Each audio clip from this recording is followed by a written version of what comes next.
أعوذ بالله من الشيطان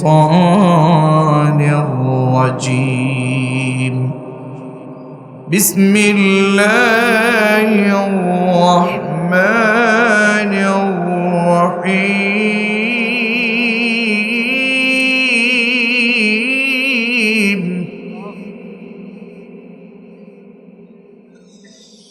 قل إن الموت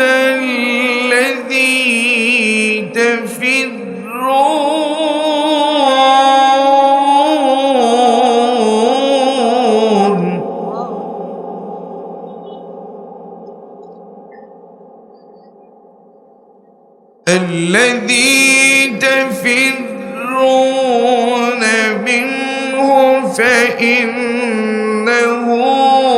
ملاقيكم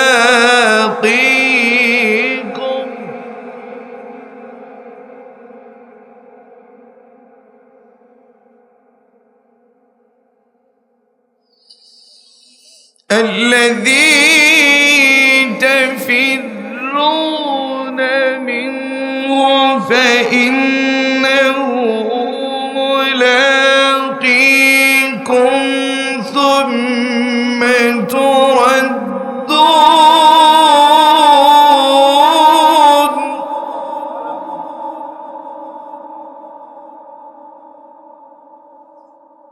ثم تردون إلى عالم الغيب والشهادة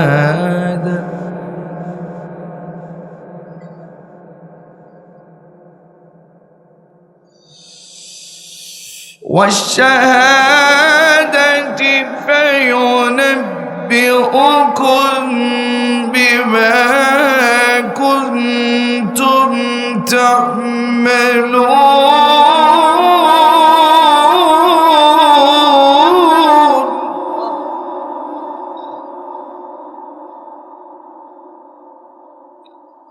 الله أكبر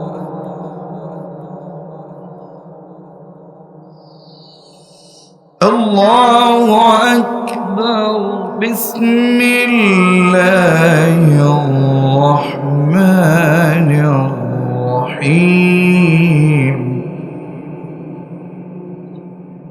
إن الله وملائكته يصلون على النبي يا أيها الذين آمنوا صلوا عليه وسلموا تسليما اللهم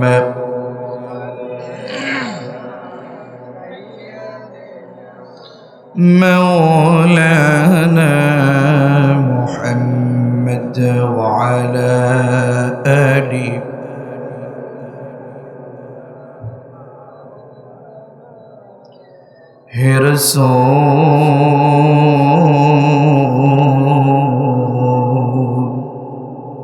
তোমারি জন্য মন কাঁদে আখি কাঁদে ভুবন কাঁদে শুধু বেদনায় হৃদয় এসে বাসা বাঁধে আল্লাহুম্মা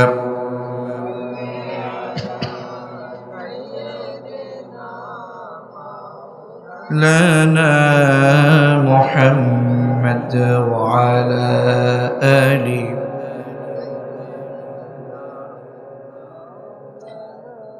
لا إله إلا الله جل لا إله إلا الله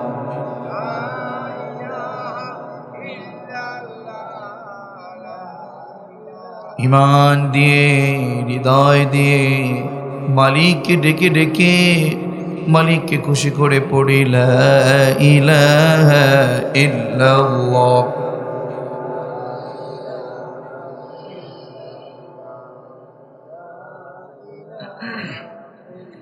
अल्लाह नामेर जिकिर करबे जारा আল্লাহর প্রিয় হবেন তারা, আল্লাহর প্রিয় হবেন যারা, জান্নাতে প্রবেশ করবে তারা। পড়ি লা ইলাহা ইল্লাল্লাহ, জোরে লা।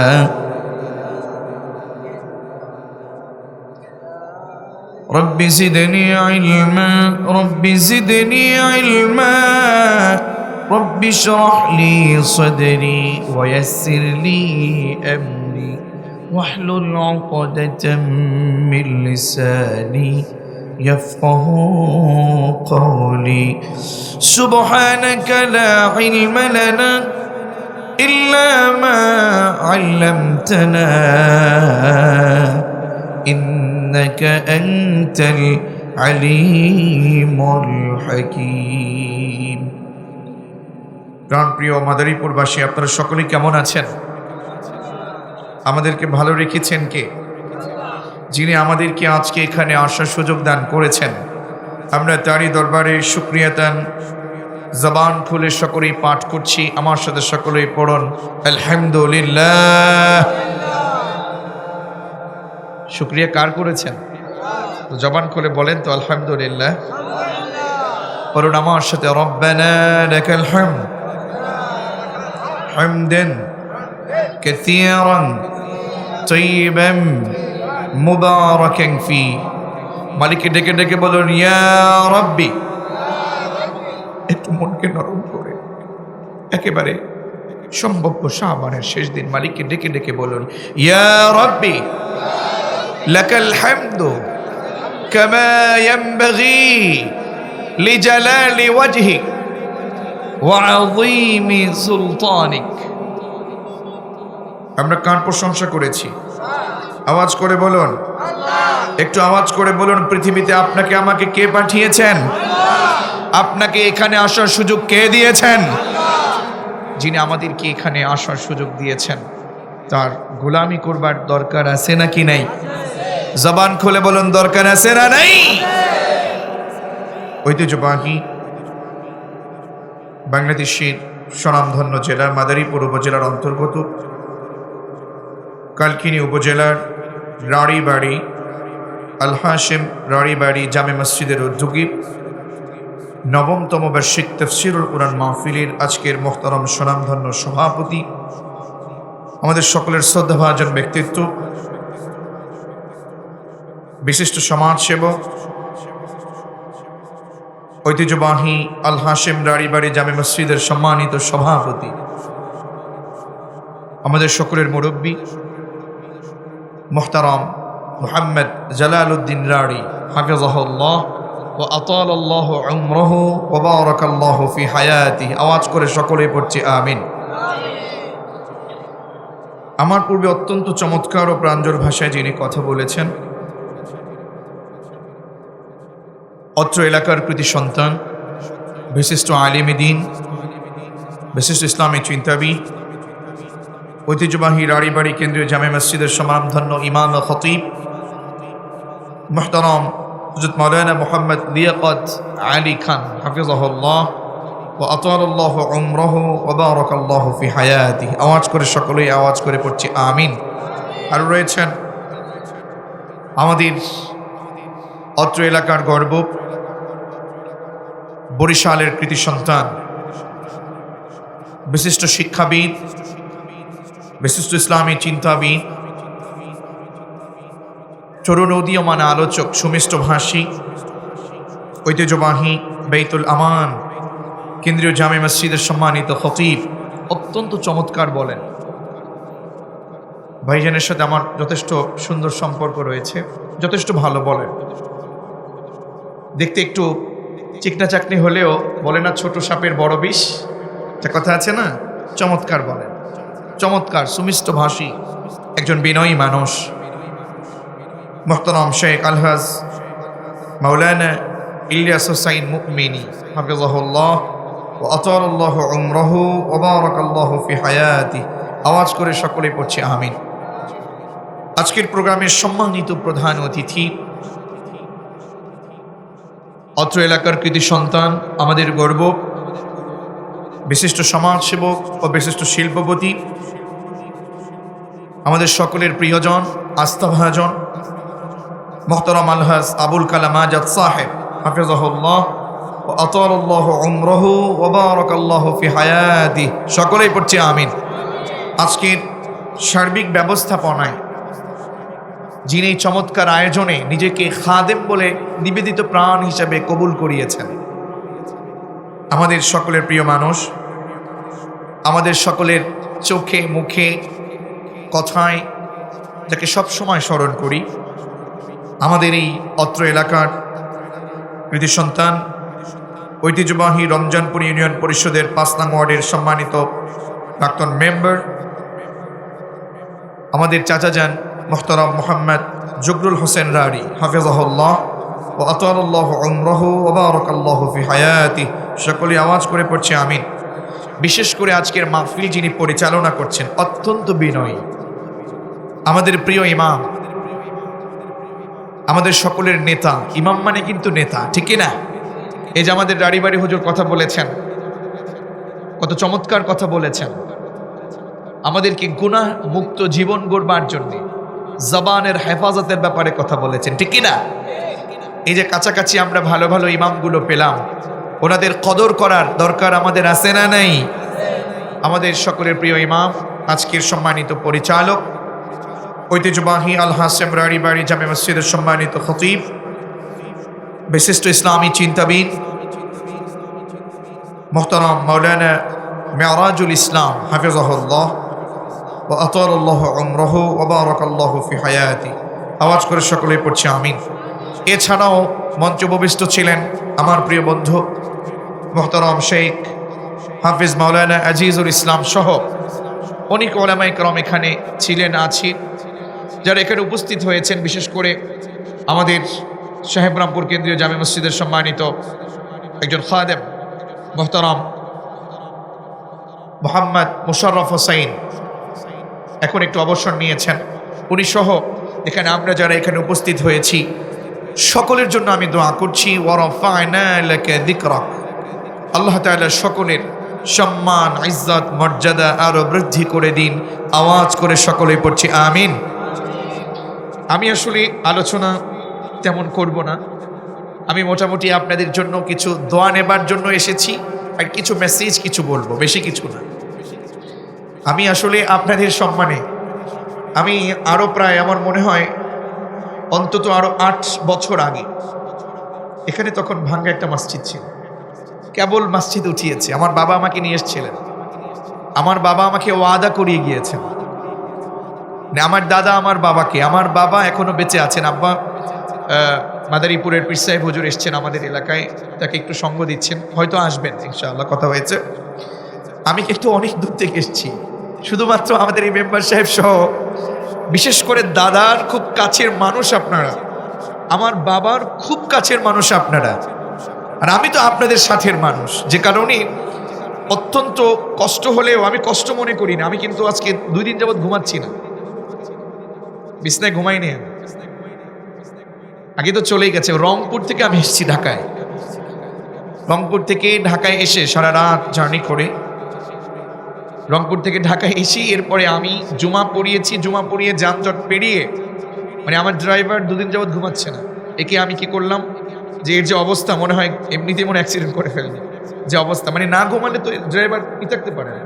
আমি তাকে বললাম আপনি একটু রেস্টে থাকেন, ওনাকে পাঠিয়ে আমাদের এখানকার ঢাকায় গিয়েছিল, ওখান গিয়ে ওনার সমন্বয় করে প্রিয় আল আমিন ভাই, অত্যন্ত বিনয়ী একজন মানুষ, ভাইজানের সহযোগিতায় আপনাদের এখানে আমি দোয়া নেবার জন্য আসতে পেরেছি, আলহামদুলিল্লাহ।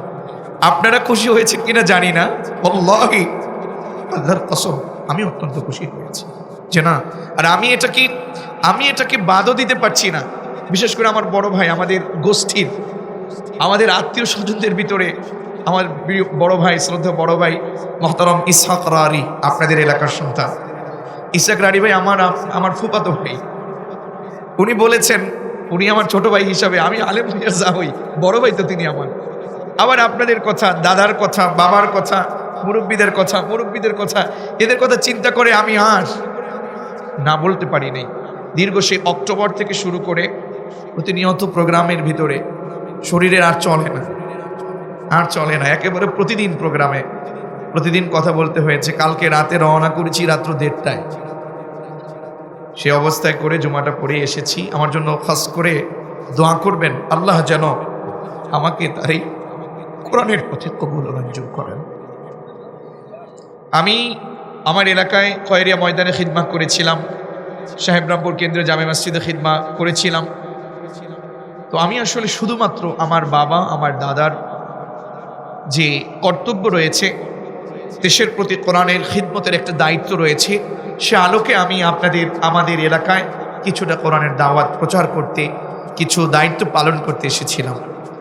আবার আল্লাহর মেহেরবানিতে ঢাকায় আছি এখন। দোয়া করবেন আল্লাহ যেন আমাদের সকলকে কোরআনের জন্য কবুল করেন, করছে আমিন। আমাদের হুজুর আছেন, কথা বলবেন। এর আগে আমি মোটামুটি 10:30 পর্যন্ত কথা বলবো ইনশাআল্লাহ। খুব মনোযোগ দিয়ে কোরআন শুনবো। পারা যাবে তো ইনশাআল্লাহ? পারা যাবে তো ইনশাআল্লাহ?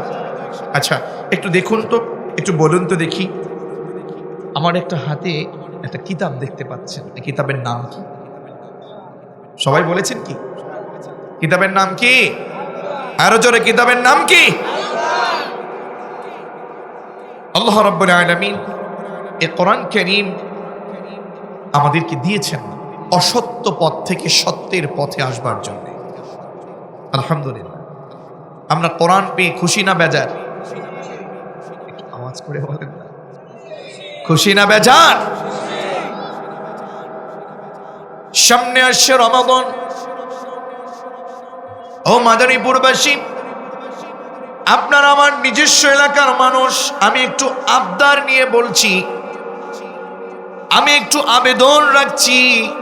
জীবনটা তো অন্যায়, অনাচার, অপব্যবহার, গুনাহ, জুলুমের ভিতরে ব্যক্তি জীবনটা শেষ করে দিয়েছে, ঠিক না?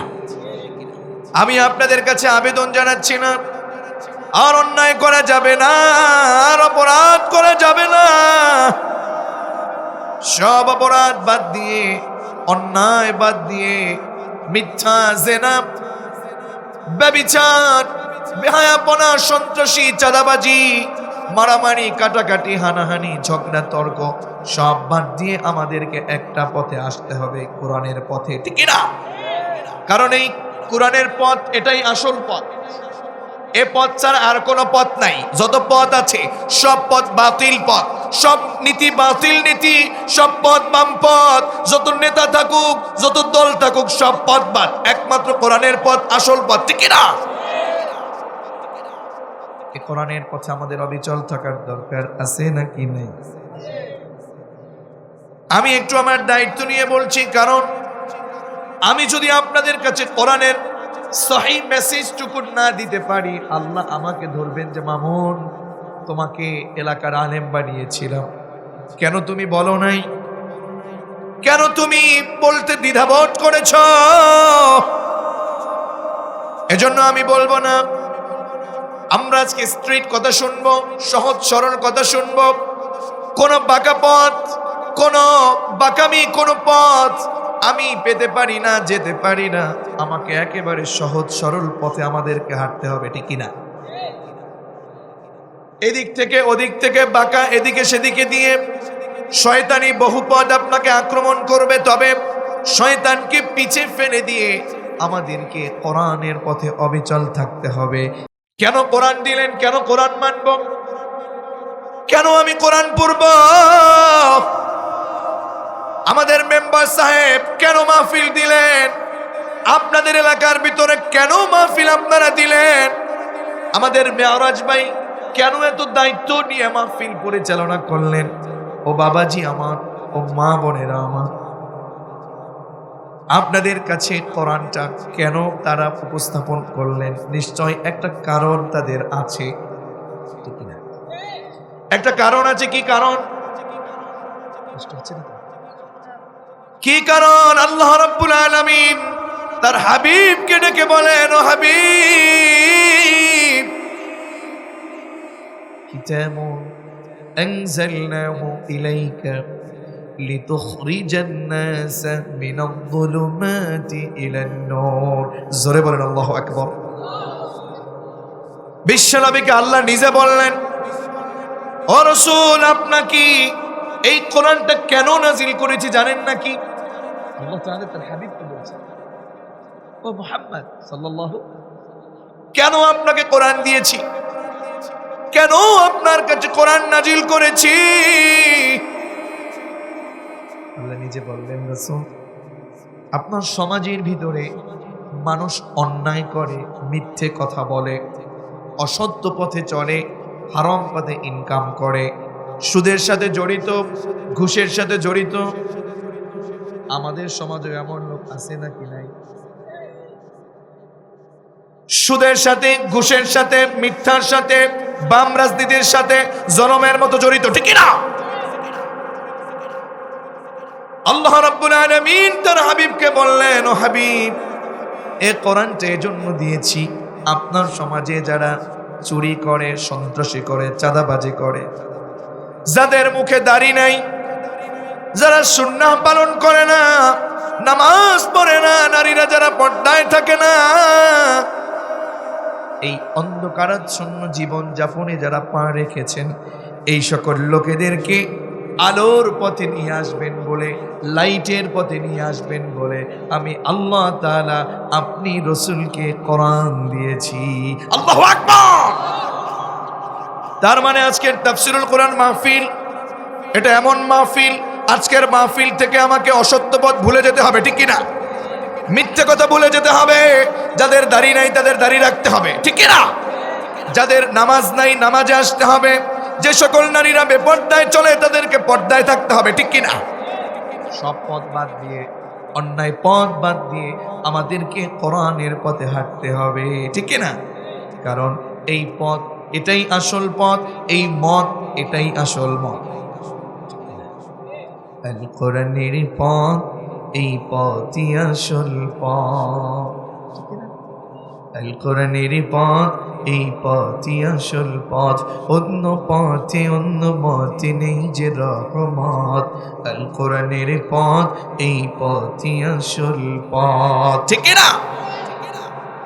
এবার আপনারা বলুন, আমরা যদি এই পথে না পা পারি, এই পথে যদি না এগিয়ে আসি, কি মনে করেছেন আমাদের কি আল্লাহ ধরবে না? আমাদের জন্য কি শাস্তি রেডি আছে না? এই পৃথিবীতে কি চিরদিন বেঁচে থাকা যাবে নাকি? ও কালকিনিবাসী, ও রমজানপুরবাসী, যদি আপনি বলেন আব্দুল্লাহর মামুন শুনতাম না, আমি বলবো বাবা আপনার পা দুটো এগিয়ে দেন, পা জড়িয়ে ধরে হলেও বলি আমি না, আর অন্যায় করা যাবে না। কারণ এই পৃথিবীটা আমাদের জন্য চিরস্থায়ী না, আমাদেরকে এই পৃথিবী থেকে বিদায় নিয়ে চলে যেতেই হবে, ঠিক না? আপনার বাবা চলে গেছে, আমার বাবার কাছের মানুষগুলো এখানে বসা, আপনাদের অনেকের বাবা চলে গেছে, যেমন আমার দাদা পৃথিবীতে বেঁচে নাই, আমার দাদি পৃথিবীতে বেঁচে নাই, আমার মা পৃথিবীতে বেঁচে নাই। এরকম আপনারও দাদা নাই, দাদি নাই, নানা নাই, নানি নাই, বাবা নাই, মা নাই, ঠিক না? অনেকের বাবা চলে গেছে, মা চলে গেছে। বলুন তো, আমরা কি এই পৃথিবীতে চিরদিন থাকতে পারবো নাকি আমাদেরকেও যেতে হবে? নাকি থাকতে পারবো? আমরাও চলে যাব। কিন্তু আমরা যদি অন্যায়, অনাচার, অবিচার, অপরাধগুলো করি, বিশ্বাস করুন আমার রব, আপনার রব আমাদের উপরে যদি রাগ হয়ে যান, আমাদের উপরে যদি কষ্ট পেয়ে যান, তাহলে আমাদের চেয়ে কপাল পোড়া আর কেউ হতে পারে? ও মাদারীপুরবাসী, মৃত্যু আপনাকে বরণ করে নিতেই হবে। গত পরশুদিন আমার গাড়িতে বসে আমার ড্রাইভার, আমার সফর সঙ্গীরা আলোচনা করছেন। এই যে এই ছেলেটা আলোচনা করছিলেন, এই ছেলেটাই বলছিলেন, হঠাৎ করে আমার মাথায় চলে আসছি, যখন মানুষের মৃত্যু হয়ে যায়, কেমন একটা শব্দ, কেমন একটা সময়, মৃত্যু হয়ে গেলে সাথে সাথে ওই মৃত্যু ব্যক্তির নামটা পৃথিবী থেকে মুছে যায়। কথা বলেন, আমাদের মোশাররফ যদি মারা যায়, আমার সদ্য চাচা জান যদি মারা যায়, আপনি আমি কত আদর করে ডাকি, ও জগরুল ভাই, ও জগরুল চাচা, কত আনন্দ করে ডাকেন, মেম্বার সাহেব বলে ডাকেন। কিন্তু মেম্বার সাহেব যদি আজকে মারা যায়, তার ছেলে, তার মেয়ে, তার আত্মীয় স্বজন কেউ আর ডাকবে না বাবাকে নিচে রাখো। বাড়ি থেকে আসবে লাশটা কোথায় রেখেছো, বাইরে থেকে আসবে লাশটা কোথায় রেখেছো, ঠিক না?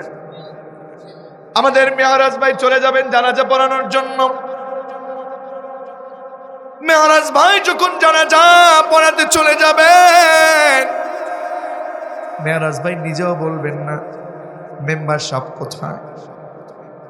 মেহরাজ ভাই নিজেও বলবেন লাশটা কোথায় রেখেছেন, লাশটা এভাবে রাখেন, ঠিক না?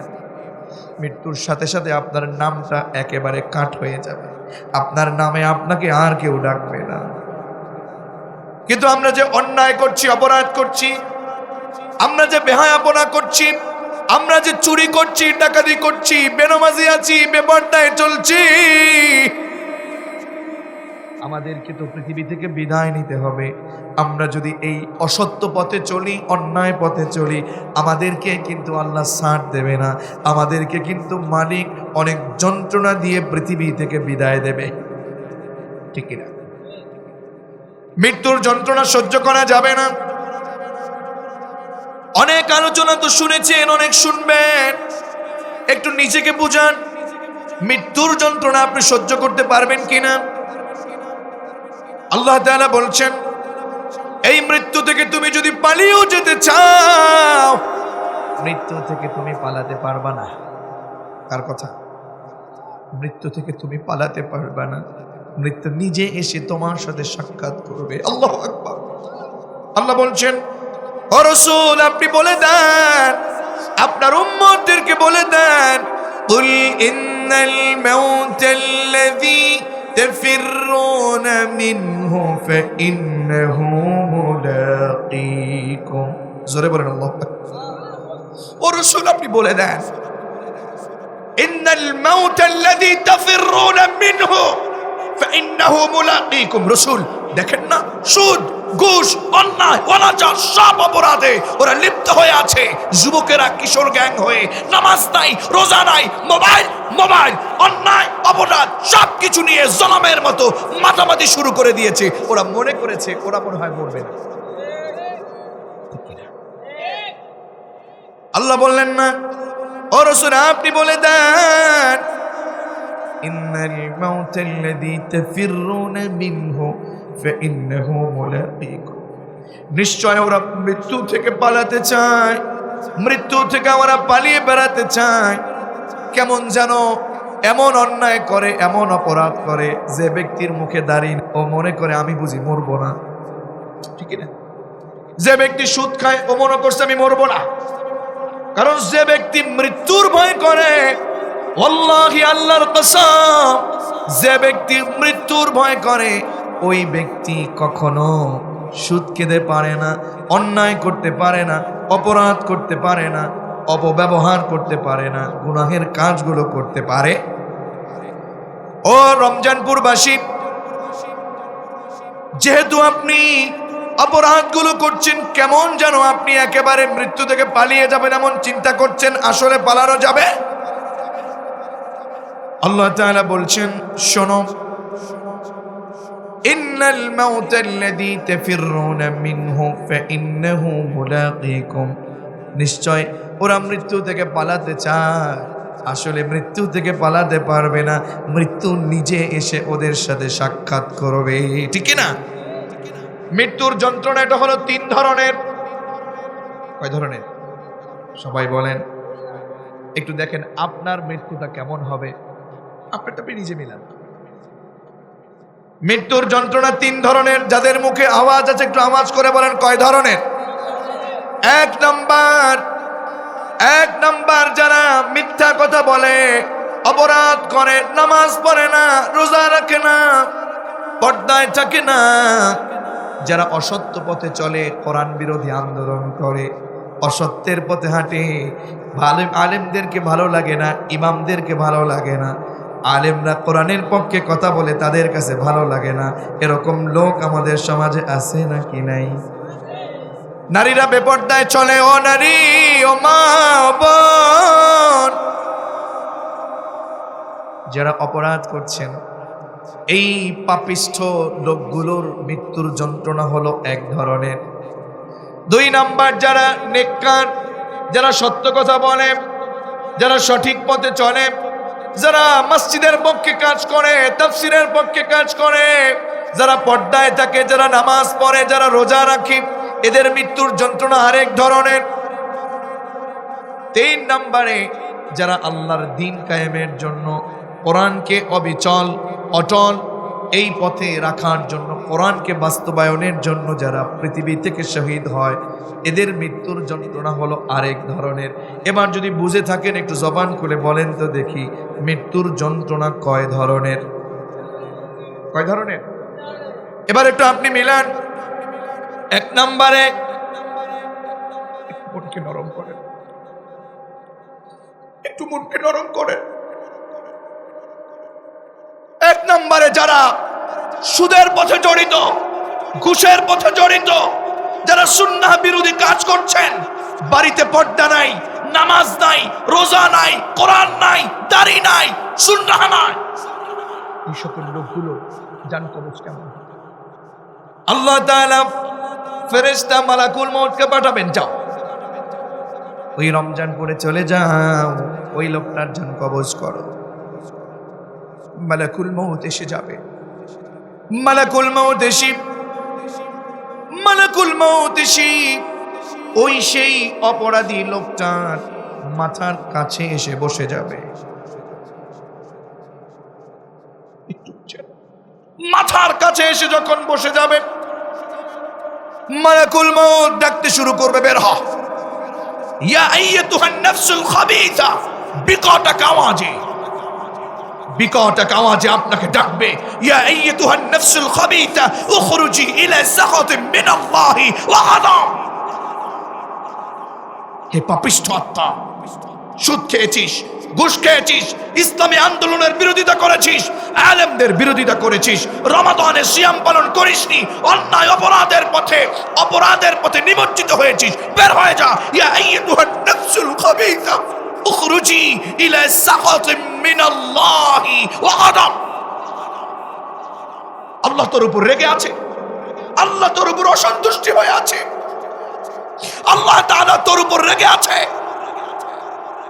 আল্লাহ তোর উপরে অনেক অসন্তুষ্ট, বের হয়ে যা। রূহ বের হ। মালাকুল মউত যখন ডাকবেন,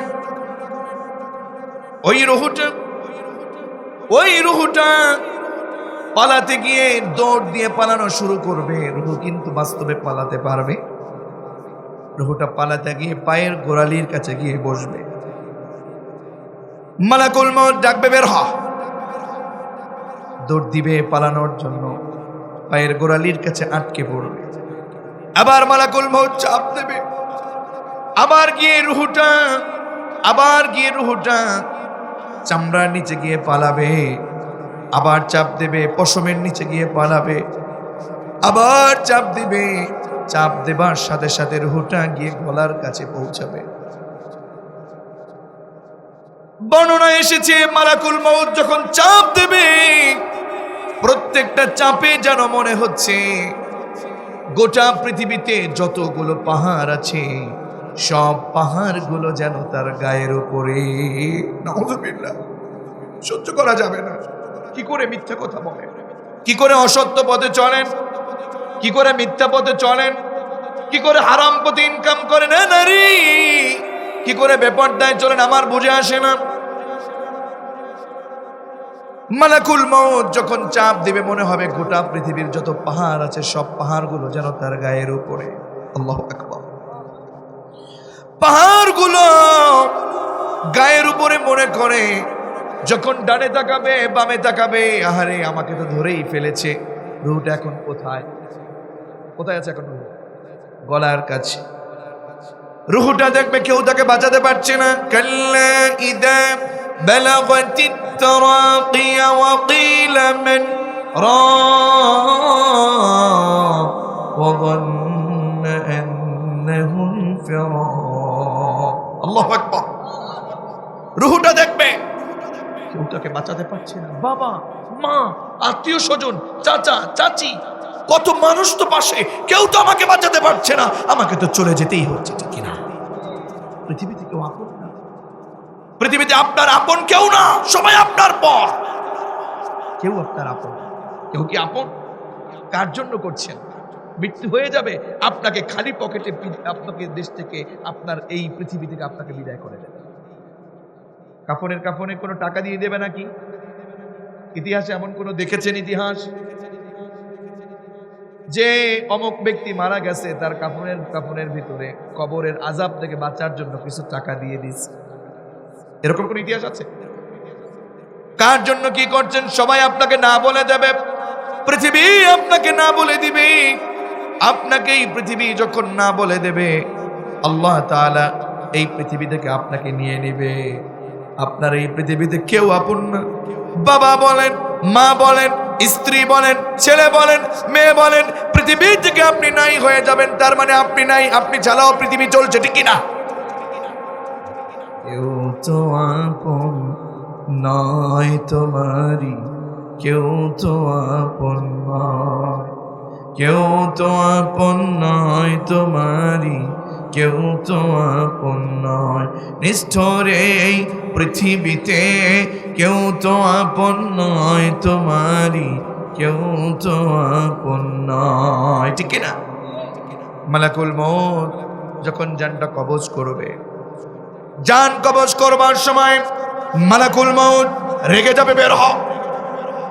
যখন রুহটা ধরে ফেলবে, রুহটা যখন বের করতে চলছে, শাদ্দাদ বিন আওস বলেন এত বেশি যন্ত্রণা দেবে, যখন পৃথিবী থেকে আপনি বিদায় নেবেন এত বেশি যন্ত্রণা দেবে।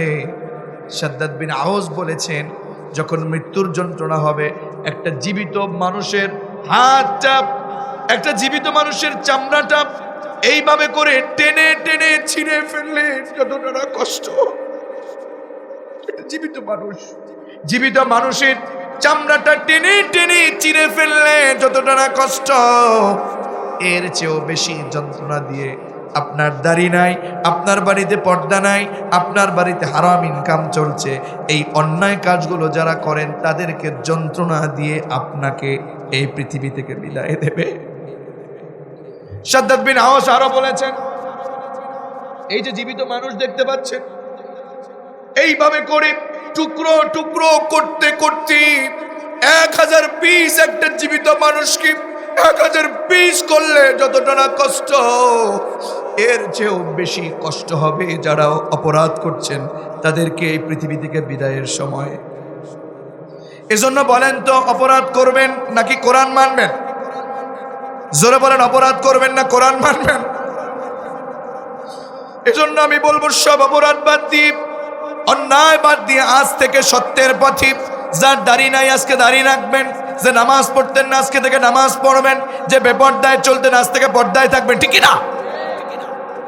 পর্দায় থাকে না এরকম নারী আমাদের সমাজে আছে নাকি নাই? আসেনি? আসেনি? পর্দায় থাকেন এরকম নারী আসেনি? রাগ করতেছেন আপনারা? তো হুজুর আমার মেয়ে তো পর্দায় থাকে না, আপনি জানেন কেমনে? আমার স্ত্রী তো পর্দায় থাকে না, আপনি জানেন কেমনে? আমি বলবো না, আল্লাহর রসুল নিজে বলে দিয়েছেন। আল্লাহ রসুল জাহান্নামে গিয়েছিলেন দেখতে, মেরাজের রাত্রিতে যখন জাহান্নাম দেখতেছেন, আল্লাহ রসুল মেরাজ থেকে এসে সাহাবায়ে কেরামদেরকে খুঁজে খুঁজে বলতেছেন, তোমাদের জন্য অনেক কিছু আমি নিয়ে এসেছি। নারীদেরকে খুঁজতেছেন, ও নারী সমাজ, ও নারী সমাজ শোনো, তোমরা বেশি বেশি দান করো। কি করো? নারীরা তোমরা বেশি বেশি দান করো। নারীরা বললেন, কেন আল্লাহ রসুল, কেন? ইয়া রসুল আল্লাহ, কেন এই কথা বললেন? আল্লাহ রসুল বললেন, ও নারীরা, আমি যখন জাহান্নামে মেরাজের রাত্রিতে দেখেছি, আমি দেখেছি জাহান্নামের ভিতরে পুরুষের চেয়ে তোমরা অধিকাংশ নারীরাই সেখানে স্থান করে নিয়েছ। আল্লাহ রসুল অন্য বর্ণনায় বললেন 6 প্রকার নারী জাহান্নামী। কয় প্রকার? বাড়িতে গিয়ে বলতে হবে, মা বোনেরা এসেছেন শুনতেছি, ঠিক কিনা? 6 প্রকার নারী জাহান্নামী। জোরে বলেন, কয় প্রকার? মেম্বার সাহেব, কয় প্রকার? 6 প্রকার নারী জাহান্নামী। একটু দেখেন তো বাড়িতে আছে নাকি। একটু আমি বলতেছি, আল্লাহ রসুল বললেন, শোনো, আমি মেরাজের রাত্রিতে জাহান্নামের ভিতরে 6 প্রকার নারী দেখেছি। তার 1 নাম্বার হলো ওই নারী, যেই নারী রাস্তাঘাটে বেপর্দায় চলে, ওড়না ছেলে চুলগুলো বের করে সাজুগুজু করে আইলাইনার মাস্কারা লিপস্টিক দিয়ে রাস্তায় চলে। এরকম নারী আমাদের সমাজে আছে নাকি নাই? বেপর্দায় চলে, পর্দায় থাকে না, এদিকে সেদিকে হাঁটাহাঁটি করে, রাস্তাঘাটে হাঁটাহাঁটি করে, বোরকা না পরে বের হয়, এরপরে সাজুগুজু করে মানুষকে প্রকাশ করে। এরকম নারী আছে না নাই? আল্লাহ রাসূল বললেন, ও নারী সমাজ, 1 নম্বরে আমি তোমাদের মতো এই নারীদেরকে দেখেছি। 2 নাম্বার, আল্লাহ রাসূল বললেন জাহান্নামে 2 নাম্বার প্রকারে আমি ওই নারীদেরকে দেখেছি, যেই নারী সমাজের ভিতরে যখন সংসার হয়ে যায়, ওই সংসারে বসে স্বামীর সাথে কথায় কথায় ঝগড়া করে, স্বামীর সাথে কথায় কথায় তর্ক করে, স্বামীর সাথে ঝাড়ি মারে, স্বামীর সাথে ভালো মন্দ সুন্দর সম্পর্ক না রেখে স্বামী যখনই কথা বলে ঝাড়ি মারে, তর্ক করে, কথা শোনে না, রাগারাগি করে। এরকম নারী আমাদের ঘরে আছে নাকি?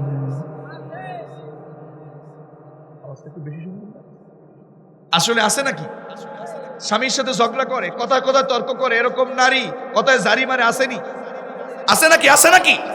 দেখি কার কার ঘরে আছে, একটু হাত তুলেন তো দেখি।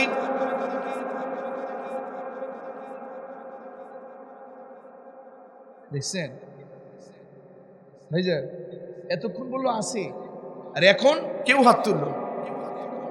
তার মানে একটু ভিতরে একটু ভয় আছে, কারণ ক্ষমতা আগে তো নারীদের হাতেই ছিল, এখন না হয় কিছুদিনের জন্য পুরুষের হাতে গেছে, তাই বলে আসলে তো পুরুষের জন্য এখনো আসে নাই, তো ভয় তো এখনো লাগতেছে যদি আবার পেয়ে যায় ক্ষমতা। ঠিক নেই?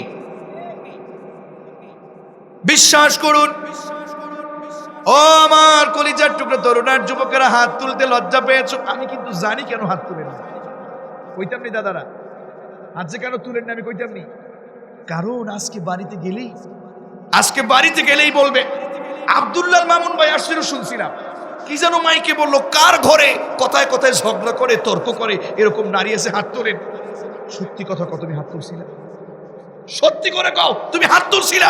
যদি হাত তোলো, তাই কালকের খাবার তো দূরের কথা, আজকে রাতের জন্য যেটা রান্না করছি এটাও শেষ। ঠিক কিনা? হাত যে কেন তুলেন নাই এটা কিন্তু আমি জানি। যা হোক আর তা হোক, আসলে এরকম নারী আছে না নাই? ও রমজানপুরবাসী, ও মা, ও বোন, বিশ্বনবী বললেন 2 নম্বরে ওই নারী যাবে জাহান্নামে, যেই নারী স্বামীর সাথে কথায় কথায় ঝগড়া করে, তর্ক করে। তাহলে আমার মা বোনেরা তর্ক করবে নাকি ছেড়ে দেবে? খবরদার আজকে আবার জিজ্ঞেস করেন নাকি। 3 নাম্বার, দেখি মনে আছে নাকি, কয় প্রকার নারী জাহান্নামে? মুখস্থ রেখেছে কয় প্রকার? মুরব্বী মানুষ মনে রাখছেন 6 প্রকার। আল্লাহ কবুল করেন, পড়ে না আমি। 3 নাম্বার হচ্ছে ওই নারী, যেই নারী স্বামীকে বাদ দিয়ে পরপুরুষের সাথে হাসি তামাশা করে। আছে না নাই? স্বামীকে বাদ দিয়ে চাচাতো ভাই, মামাতো ভাই, খালাতো ভাই, ফুফাতো ভাই, আছে না নাই? আমাদের মেয়রাজ ভাই, আপনাদের ইমাম, উনি তো আপনাদেরকে প্রতি সপ্তাহেই বলে থাকেন, আমাদের মেয়রাজ ভাই অত্যন্ত বিনয়ী মানুষ, আমাদের মুমিনী ভাই অত্যন্ত বিনয়ী মানুষ, তারা তো আপনাদেরকে বলবেন। তবে আমি আপনাদেরকে বলছি, ও আমার রমজানপুরবাসী মা বোনদেরকে জাহান্নাম থেকে বাঁচানোর দরকার আছে না নাই? 4 নম্বরে ওই নারী যাবে জাহান্নামে, যেই নারী গোসল ফরজ হয়ে যাবার পরে পবিত্রতা অর্জন করতে দেরি করে, ওই নারী জাহান্নামী। নাউজুবিল্লাহ পড়তেন। 5 নম্বরে ওই নারী জাহান্নামে যাবে, যেই নারী কথায় কথায় মিথ্যা কথা বলে, কথায় কথায় গীবত কাটে, কথায় কথায় মিথ্যা কসম কাটে, চুগলখড়ি করে, একজনের কথা আরেকজনের কাছে লাগায়। এরকম নারী আছে নাকি নাই? আমাদের দেশের কথা তো আমি মোটামুটি জানি। এদের দেখবেন জোহরের নামাজের পরে মোটামুটি খুব তাড়াতাড়ি তড়িঘড়ি করে এত কাজ করে, ওঠে তো 9টা 10টায়। এখন তো ফজর পড়া লাগে না, কারণ রাত্রে তো মোটামুটি কিছু কাজা কাফারা, কিছু চ্যানেলের কিছু এই সিরিয়াল টিরিয়াল দেখতে হয়। ঠিক নেই মুরব্বীরা? ঠিক কিনা? আগে এই যে মুরব্বী যারা আছেন, এনাদের স্ত্রী, এনাদের মা বোন ফজরের সালাতের সাথে সাথে উঠে ফজরের সালাত আদায় করতো, বাচ্চাদেরকে উঠাতো, এরপরে সবাইকে ডেকে ডেকে নিজে ফজরের সালাত পড়ে পড়ে কোরআন তেলাওয়াত শুরু করতো, ঠিক কিনা? তো এখন ফজরের আজান তো দূরের কথা, সালাত তো দূরের কথা, কোরআন তেলাওয়াত তো দূরের কথা। কোথায় কোরআন তেলাওয়াত, কোথায় নামাজ? হঠাৎ করে ঘুম থেকে উঠে দেখে বাজে 10টা, ঠিক কিনা? যুবকরা ওই পাশ থেকে বলতেছে ঠিক, তার মানে আসলেই ঠিক। ওদের মনে একটু কষ্ট আছে, সকালবেলা চলে যাবে কাজে, নাস্তা বানায় দেয় না, আছে না নাই? যাই হোক আর তাই হোক, এই সকল মেয়েরা উঠে এরপরে কাজ শুরু করে দেয়। জোহরের কাজ, জোহরের সালাত আদায় না করে কাজের অবস্থাগুলো শেষ করে জোহর পরে পড়তে পড়তে আসর হয়ে যায়, এত দেরি করে পড়ে। এরপরে এরা আসরের নামাজ কোনো রকম করে, এখন তো একটু ফ্রি, জামাই গেছে হাতে, একটু চাটা খায়। আর স্ত্রী কি করে, আসরের নামাজটা পড়ে মাগরিবের কিছুক্ষণ আগ পর্যন্ত এদের একটা আলাদা একটা সময় আছে, একটু শান্তির সময়। কোথায় যায়? তখন বাড়িতে গেলে দেখবেন এদের আর পাওয়া যায় না, এরা পাশের বাড়ির ভাবি বাড়ি যায়। কথা কর না কেন? আমি তো মা চাষিদেরকে দেখছি ছোটবেলায়, কিছু তো বুঝি, দেখতাম ওই যে মোটামুটি আসতো বাড়িতে আর এক ভাবির বাড়িতে, যে সুন্দর করে এক পিড়িতে কিংবা একটা মড়ায় বসে চুলগুলো বাসে, উকুন বাসে, আর গল্প কয় আর পান খাওয়ায়। কথা কর না কেন? 3-4 জনে মিলে একটা মজমা বসে, কিংবা 5-7 জনে মজমা বসে, একজনে চুল কোটে, আর একজনে এই উকুন বাসে, একজনে কি দেয়, পান খাওয়ায়, আর একজনে কয় বুয়া একটু চুল দাও, আছে না নাই? চুন দেয়, একটু আনন্দ, তো পান খেলে একটা কেমন একটু আনন্দ লাগে ওদের কাছে, ঠোঁট লাল টাল হয়, একটু মজা টজা করে। খাবার তো একটু পানি ওদের নাকি?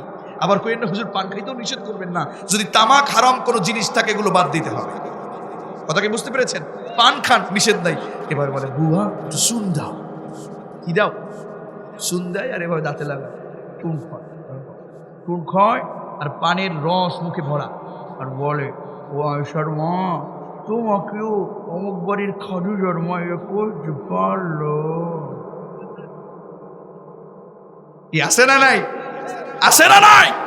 মা ও বোন, আপনি তো এরকম করতে পারেন না, আপনি গীবত করতে পারেন না।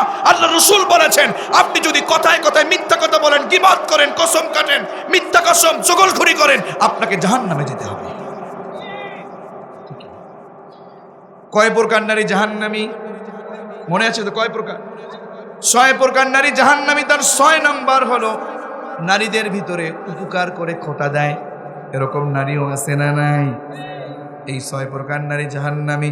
আমি বলছিলাম যারা জাহান্নামী হবে, যারা অপরাধী, তাদের মৃত্যুর যন্ত্রণা বড় কঠিন। মনে আছে তো মৃত্যু যন্ত্রণা কয় ধরনের ছিল? মাশাআল্লাহ মনে রেখেছেন। অপরাধী যারা, তাদের জানটা যখন কবজ করা হবে, জান কবজ করে মালাকুল মাউত যখন ফেরেশতাদের মাধ্যমে জানটা নিয়ে যাবে, জানটা যখন নিয়ে যাবে, ওই ফেরেশতারা যখন জানটা নিয়ে রওনা শুরু করবে, প্রথম আসমানে যাওয়ার পরে নক করবে, খোলো দরজা খোলো। প্রথম আসমানের ফেরেশতারা দরজা খুলবে, দরজা খুলবার সাথে সাথে দেখবে ওরে বিশ্রী দুর্গন্ধ। এত দুর্গন্ধ কেন? কোত্থেকে এই রুহুটা নিয়ে এসেছো? বলবে রমজানপুরের সেই লোক, যেই লোকটা সুদ খেয়েছে, ঘুষ খেয়েছে, মুখে দাড়ি রাখে নাই, নামাজ পড়ে নাই, রোজা করে নাই, বাড়িতে পর্দার ব্যবস্থা করে নাই, অনেক অসত্য পথে চলেছে, হারাম পথে চলেছে, হারাম ইনকাম করেছে, আসছে সামনে রমাদান, রোজা রাখে, ইফতারি করে হারাম টাকা দিয়ে, এদের রোজা হবে না। রাগ করলেন? হুজুর একটু রাখতাম রোজা, আপনি এসে রোজাটা বাদ দিয়ে দিলেন না। আপনি ইফতারি করেন, সাহারি খাবেন, যাই করেন না কেন, হারাম টাকা দিয়ে যদি ইফতারি করেন, হারাম টাকা দিয়ে যদি সাহারি খান, আল্লাহর কসম ওই রোজা আল্লাহর দরবারে কবুল হবে না। ও কলিজার টুকরো তরুণার যুবকেরা, আর 15 মিনিট সময় আমি কথা বলবো ইনশাআল্লাহ। ও আমার রমজানপুরবাসী, ও আমার মেম্বার সাহেবের এলাকার মানুষ, ও আমার বড় ভাই ইসাক ভাইয়ের এলাকার মানুষ, ও আমার মেয়ারাজ ভাইয়ের মুসল্লি, ও জগদুল চাচার এলাকার মানুষ, আমি আপনাদেরকে বলছি, এই পৃথিবীটা চিরস্থায়ী না। যেদিন আপনার রুহুটা নিয়ে যাওয়া হবে, বলবে এই রুহুটা কার? রুহুটা ফেরেশতারা যখন বলবে রুহুটা কার, বলবে অমুক এলাকার অমুক ব্যক্তির। বলবে না, এর জায়গা আসমানে হবে না। নাউযুবিল্লাহ। আসমানে নেবে না, কারণ সে ব্যক্তি অন্যায় করেছে, অপরাধ করেছে, হারাম পথে চলেছে, ঠিক কিনা? আল্লাহ তাআলা কোরআন কারীমে বলেছেন লা তুফাত্তাহু লাহুম আবওয়াবুস সামা ওয়া লা ইয়াদখুলুনাল জান্নাতা হাত্তা ইয়ালিজাল জামালু ফি সাম্মিল খিয়াত। আল্লাহ রাসূল বললেন শোনো, আল্লাহ তাআলার কোরআন কারীমের ওহী, যারা তোমরা অসত্য পথে চলবা, হারাম পথে চলবা, মিথ্যা পথে চলবা, মসজিদের বিপক্ষে করবা, আলেমদের বিপক্ষে করবা, ইসলামী আন্দোলনের বিপক্ষে করবা, কোরআনের আইন বাস্তবায়নের বিপক্ষে করবা, এই সকল অন্যায় কাজগুলো যারা করবা, দাড়ি রাখবা না, রোজা রাখবা না, হারাম পথে চলবা, ইনকাম করবা হারাম, নারী পর্দায় থাকবে না, যত ধরনের অন্যায়গুলো তোমরা করছো, এই অন্যায়গুলো করবার কারণে আজকে তোমাদের অবস্থা এমন হবে, লা তুফাত্তাহু লাহুম আবওয়াবুস সামা, আসমানের 7টা দরওয়াজার একটা দরওয়াজাও আপনার জন্য খোলা হবে না। কি হবে সেদিন? ও রমজানপুরবাসী, আল্লাহ আরো বললেন ওয়ালা ইয়াদখুলুনাল জান্নাতা হাত্তা ইয়ালিজাল জামালু ফি সাম্মিল খিয়াত। আমাদের দেশে কাঁথা সেলাই করে মা বোনেরা, কি দিয়া করে চেনেন নাকি? সুই চেনেন তো? কাঁথা সেলাই করে কি দিয়া? সুইয়ের পেছনে একটা ছিদ্র আছে না নাই? ওই ছিদ্র দিয়ে কি ঢুকে, কি প্রবেশ করায়? সেই ছিদ্র দিয়ে সুতা যায় কি যায় না? কষ্ট হলেও কিন্তু যায়, নাকি যায় না? কিন্তু সেই সুতার সেই যে সুইটা, এই সুইয়ের ছিদ্র দিয়া বলেন একটা ছাগল কি প্রবেশ করবে? একটা গরু, একটা উট? আল্লাহ বলেন ওয়ালা ইয়াদখুলুনাল জান্নাতা হাত্তা ইয়ালিজাল জামালু ফি সাম্মিল খিয়াত। শোনো, সুয়ের ছিদ্র দিয়ে যেমন একটা উট প্রবেশ করা অসম্ভব, ঠিক তদ্রূপ যারা অসত্য পথে চড়ে, যারা হারাম ইনকাম করে, যারা মানুষকে মারে, যারা জুলুম করে, যারা অসত্য পথে চলে, ওই সকল লোকগুলো জান্নাতে যাওয়া ঠিক তেমনই অসম্ভব। তাহলে বাম পথে চলবেন নাকি ডান পথে চলবেন? আরো জোরে। মালাকুল মাউত ফেরেশতাদেরকে যখন নিয়ে গেলেন, ওই প্রথম আসমানের দরওয়াজা খুলবার পরেও তাদেরকে উপরে যাওয়ার সুযোগ দিল না। ফেরেশতারা বলল নিয়ে যাও তাকে। সেই রুহটা নিয়ে জমিনে আবার চলে আসবে, জমিনকে এত জোরে ধাক্কা দেবে, এক ধাক্কায় জমিনের 70,000 গজ নিচে সিজ্জিন নামক জায়গাতে গিয়ে রুহটা পতিত হবে। নাউজুবিল্লাহ খান। তাহলে কেন মিথ্যা কথা বলেন, কেন অসত্য পথে চলেন? আজ থেকে আর অন্যায় করা যাবে, অপরাধ করা যাবে। মৃত্যু যন্ত্রণা কয় ধরনের বলা হলো, কয়টা? বাকি আছে কয়টা?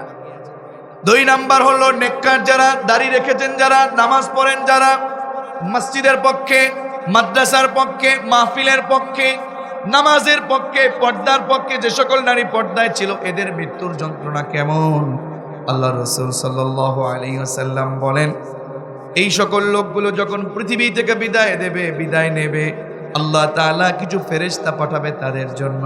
ওই ফেরেশতারা এসে কানে কানে বলবে, ও আল্লাহর গোলাম, আল্লাহর জন্য তাহাজ্জুদ পড়েছো, সত্য পথে চলেছো, সঠিক পথে চলেছো, কোরআনের পথে চলেছো, শোনো তোমার রব তোমাকে এই পৃথিবী থেকে বিদায় নেবার আগেই তোমাকে সালাম দিয়েছে। আল্লাহর সালাম পেতে চাই কি চাই না? আল্লাহর সালাম পেতে চাই কি চাই না? আল্লাহর সালাম পেতে হলে কি মানতে হবে? আরো জোরে কি মানতে হবে? ও আমার রমজানপুরবাসী, ও মাদারীপুরবাসী, আল্লাহ রাসূল সাল্লাল্লাহু আলাইহি ওয়াসাল্লাম বললেন, শোনো, ফেরেশতারা যখন আসবে, মালাকুল মউত ডাকবে, ইয়া আইয়ুহান নাফসুত তাইয়্যিবা উখরুজি ইলা মাগফিরাতিম মিনাল্লাহি ওয়া রিদওয়ান। হে আল্লাহ গোলাম, ও নেককার বান্দা, তাড়াতাড়ি চলো, তোমার আল্লাহ তোমার উপর খুশি হয়ে আছে, তোমাকে আল্লাহ মাফ করে দিয়েছে, আল্লাহর ক্ষমার পথে, আল্লাহর সন্তুষ্টির পথে তাড়াতাড়ি তুমি চলো, তাড়াতাড়ি চলো, তুমি তো আল্লাহর পক্ষে ছিলে, চলো, তুমি তো সত্যের পক্ষে ছিলে, চলো। যখনই মালাকুল মউত জানটা কবজ করবেন, আল্লাহ রাসূল বললেন, ওই ব্যক্তির জান কবজে এত বেশি সম্মান দেবে, আর এত সম্মান দিয়ে, এত কষ্ট কম দিয়ে পৃথিবী থেকে বিদায় দেবে, আল্লাহ রসুল বললেন, ছোট্ট শিশু যেমন করে মায়ের দুগ্ধ পান করতে করতে ঘুমিয়ে যায় নিশ্চিন্তায়, ঠিক তদ্রূপ আল্লাহর ওই গোলাম পৃথিবী থেকে নিশ্চিন্তায় জান্নাতের দৃশ্য দেখতে দেখতে পৃথিবী থেকে বিদায় নেবে। তাহলে নামাজ পড়ার দরকার আছে না নাই? সত্যের পক্ষে কাজ করার দরকার আছে না নাই? কোরআনের পথে কাজ করার দরকার আছে না নাই? জানটা যখন কবজ হয়ে যাবে, মালাকুল মউত ফেরেশতাদেরকে নিয়ে চলে যাবে। চলো, রুহটা নিয়ে চলে যাবে। রুহটা নিয়ে যখন প্রথম আসমানে নক করবে, প্রথম আসমানে নক করবার সাথে সাথে দরওয়াজা দারওয়ান ফেরেশতারা খুলে দেবে। খুলে দেওয়ার সাথে সাথে বলবে, কিরে কার জান এনেছো? এত সুন্দর ঘ্রাণ কেন? সুবহানাল্লাহ, এত সুন্দর ঘ্রাণ কেন? বলবে, জানো না, ওই সেই রমজানপুরের ওই এলাকার মানুষ মসজিদের কমিটি ছিল, মসজিদের পক্ষে কাজ করেছে, বাড়িতে পর্দায় ছিল, হারাম টাকা ইনকাম করে নাই, মুখের দাড়ি কাটে নাই, অসত্যের পথে চলে নাই, পর্দায় ছিল, এই লোকটার জানটা কবজ করেছি। ফেরেশতারা বলবে, তাই নাকি? আহলান ওয়া সাহলান ওয়া মারহাবান বিকুম, আসো, খোশামদেদ, ওয়েলকাম, চলো তাড়াতাড়ি যাও। প্রথম আসমান, দ্বিতীয়, তৃতীয়, চতুর্থ, পঞ্চম, ষষ্ঠ, সপ্তম আসমানের উপরে ইল্লিয়িন নামক জায়গাতে গিয়ে তার রূহটা গিয়ে অবস্থান নেবে। তাহলে কি কোরআন মানার দরকার আছে না নাই? জোরে বলুন, দরকার আছে না নাই? এজন্য যারা কোরআন মানেন, নিজের বাড়িতে কোরআন পড়েন, নিজে আলেম হন, কিংবা সন্তানকে আলেম বানান। সন্তান যদি আপনার পাশে বসে জান কবজের সময় কোরআন তেলাওয়াত করতে পারে, ওই জায়গাতে শয়তান কোনোভাবে ওয়াসওয়াসা দিতে পারবে না, ঠিক না? কোরআন শিখাও ছেলে মেয়েকে, ওহে মুসলমান। পড়েন নাকি আপনারা? দেখছি পড়েন। কোরআন শিখাও ছেলে মেয়েকে, ওহে মুসলমান, জান কবজের সময় তোমার হইবে রে আসান। বলেন, জান কবজের সময় তোমার। একটি ছেলে আলেম হলি পড়বে কোরআন মৃত্যুকালে, পড়লে বেগেই যাবে মরদুদ শয়তান, থাকবে রে ঈমান। জান কবজের সময় তোমার। কোরআন শিখাও ছেলে মেয়েকে, ওহে মুসলমান, জান কবজের সময় তোমার হইবে রে আসান। বাচ্চাদের কোরআন শেখানোর দরকার আছে না নাই? মৃত্যুর যন্ত্রণা কয় ধরনের? আরো জোরে, কয় ধরনের? 3 নাম্বার হলো ওই সকল শহীদ ব্যক্তির মৃত্যুর যন্ত্রণা যারা আল্লাহর জমিনে কোরআনের জন্য আল্লাহর জমিনে জীবনটা বিলীন করে দিয়েছে। আল্লাহ রসুল বললেন, ওরা আসলে মরে না। আল্লাহ নিজে বলছেন, ওয়ালা তাকুলু লিমান ইউকতালু ফি সাবিলিল্লাহি আমওয়াত। সুবহানাল্লাহ। যারা শহীদ হয়, যারা আল্লাহর জমিনে কোরআনের জন্য জীবনটাকে বিলিয়ে দেয়, রক্ত ঝরিয়ে দেয়, আল্লাহর কসম, ওরা মরে না, ওরা শুধু পৃথিবী থেকে বিদায় নেয়, আল্লাহ তাদেরকে জান্নাতে বাঁচিয়ে রাখে। সুবহানাল্লাহ। শহীদের পথে যারা কবুল হয়, সত্যের পথে যারা কবুল হয়, ইসলামী আন্দোলনের পক্ষে যারা জীবন দেয়, আল্লাহ রাসূল বললেন তাদের জান কবজের সময় এমন চমৎকার ভাবে জান কবজ হয়। এই যে আমার লিয়াকত ভাই এখানে বসা, এই লিয়াকত ভাইয়ের হাতি আমার বড় ভাই মানুষ, দেখেন আমি কি দিলাম, কি কাটলাম, কি কাটলাম, চিমটি কাটলাম। আল্লাহ রাসূল বললেন, চিমটি কাটলে, জীবিত অবস্থায় চিমটি কাটলে যতটুকু যন্ত্রণা হয়, পৃথিবী থেকে যারা বিদায় নেয়, এই সকল লোকগুলো যারা শহীদ হয়, তাদের জান কবজে এই চিমটি কাটায় যতটুকু যন্ত্রণা, এর চেয়েও কম যন্ত্রণা দিয়ে পৃথিবী থেকে আল্লাহ তাদেরকে বিদায় করে নেয়। আমাকে শহীদ করে সেই মিছিলে শামিল করে নিও, যেই মিছিলের নেতা মীর হামজা, খুবাইব কাব্বাব আল্লাহর কাছে ছিল অতি প্রিয়, আমাকে শামিল করে নিও। পড়েন আমিন। তাহলে সত্যের পথে চলার দরকার আছে না নাই? আরো জোরে, সত্যের পথে চলার দরকার আছে না নাই? এজন্য আল্লাহ রাব্বুল আলামিন বলেন, শোনো, সত্যের পথে যদি কবুল হতে চাও তাহলে কোরআন মানো। কোরআন না মানলে পৃথিবী থেকে তোমাকে কিন্তু চলে যেতেই হবে, কিন্তু মৃত্যুর যন্ত্রণা সহ্য করতে পারবে না। মৃত্যুর যন্ত্রণা তোমাকে সহ্য করতেই হবে। এর পরের কথা আরো কঠিন। আল্লাহ তাআলা বলছেন, শোনো, মৃত্যুর যন্ত্রণা সহ্য করতে পারবে না, যে মৃত্যু থেকে তুমি পালিয়ে যেতে চাও, সে মৃত্যু ফাইন্নাহু মুলাকীকুম, তোমার সাথে নিজে এসে সাক্ষাৎ করবে। আল্লাহু আকবার। এরপরের কথা আরো কঠিন। তুম্মা তুরাদ্দুনা ইলা আলিমিল গায়বি ওয়াশ শাহাদা, এমন আল্লাহর কাছে আপনাকে প্রত্যাবর্তিত হতে হবে যেই আল্লাহ তাআলা আপনার গোপন গুনাহটাও জানেন, ওপেন গুনাহটাও জানেন। তিনি কে? গোপন গুনাহ জানে কে? ওপেন গুনাহ জানে কে? সব যিনি জানেন, আওয়াজ করে বলুন তিনি কে? এজন্য পরের বাড়ির মুরগি, পরের বাড়ির বড়ই, পরের বাড়ির আম, ও যুবক খবরদার, এমন আল্লাহর কাছে তুমি যাবা, মোবাইলে তুমি গোপনে পরকিয়া করো, অবৈধ সম্পর্ক করো, সব খবর কিন্তু একজনের কাছে আছে। তিনি কে? ফায়ুনাব্বিউকুম বিমা কুনতুম তা'মালুন, শোনো, ওই আল্লাহ তুমি কখন কোথায় কি করো, সব খবর কিন্তু একজনের কাছে আছে। তিনি কে?